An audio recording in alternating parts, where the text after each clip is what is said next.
आज की इस वीडियो में हम जानेंगे पापांकुशा एकादशी के विषय में।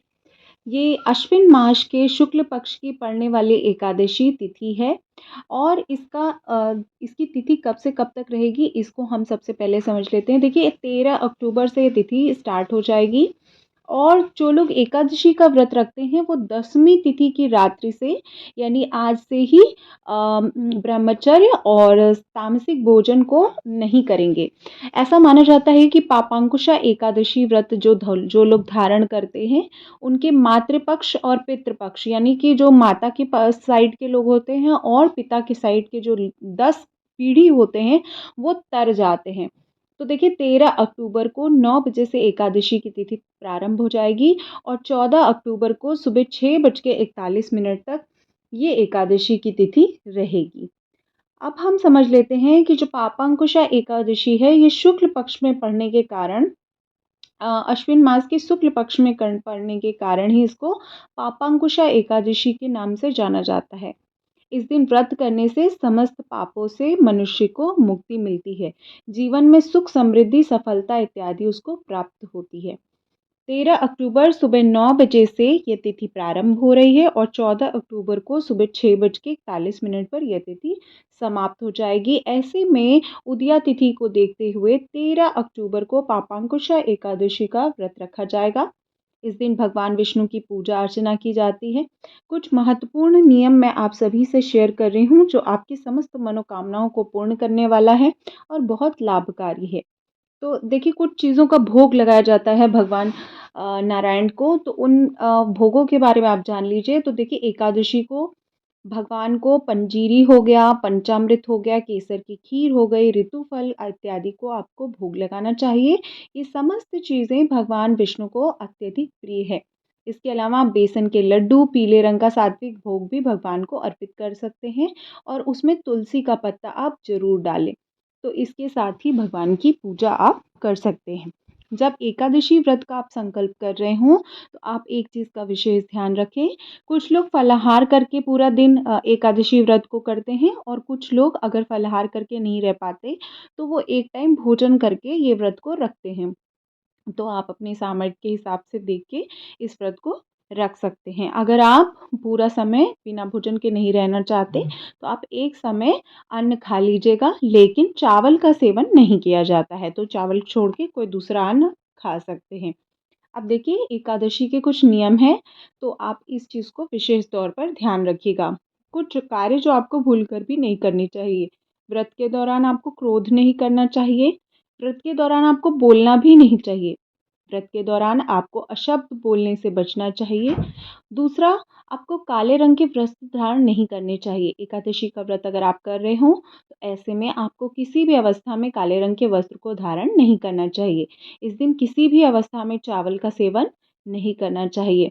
साथ ही साथ ज़रूरतमंदों को और गरीबों को कुछ चीज़ें अवश्य दान करें।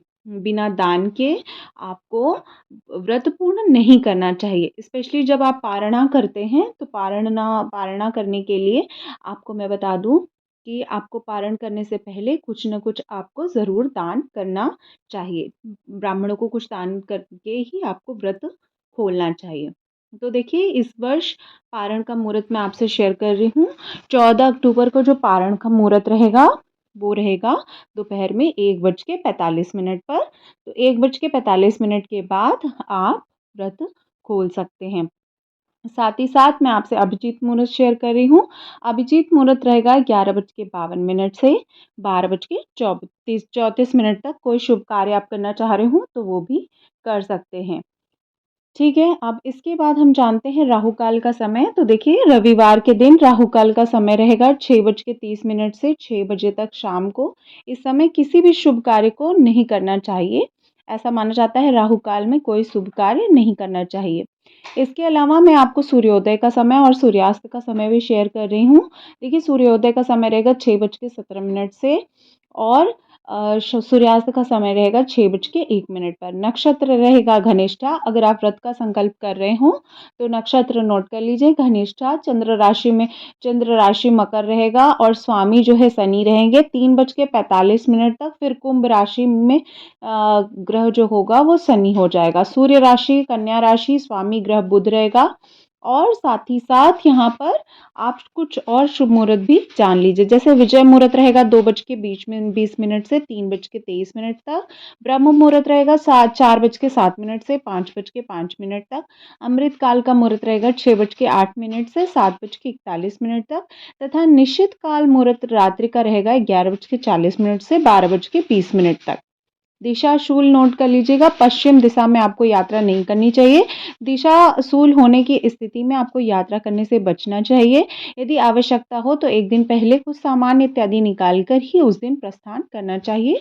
साथ ही साथ अशुभ मुहूर्त मैंने आपसे शेयर कर दिया। राहु काल का समय रहेगा 4:30 से 6 बजे तक। इस समय कोई भी कार्य आपको नहीं करना चाहिए। देखिए, दशमी जो तिथि होती है वो अपने आप में ही बहुत महत्वपूर्ण होती है। तो एकादशी की तिथि लगेगी कल यानी रविवार को 9:08 से लगेगी। और आज के दिन भगवान सूर्य नारायण भगवान भास्कर की भी उपासना की जाती है। और साथ ही साथ अपने पिता का सम्मान अवश्य करना चाहिए। रविवार के व्रत में जन्म जन्मांतर के पाप नष्ट करने की क्षमता होती है। मनुष्य को मनवांछित फल प्राप्त करने के लिए संकल्प के साथ इस व्रत को करना चाहिए।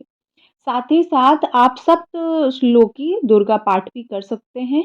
आदित्य हृदय स्तोत्र का भी आप पाठ कर सकते हैं।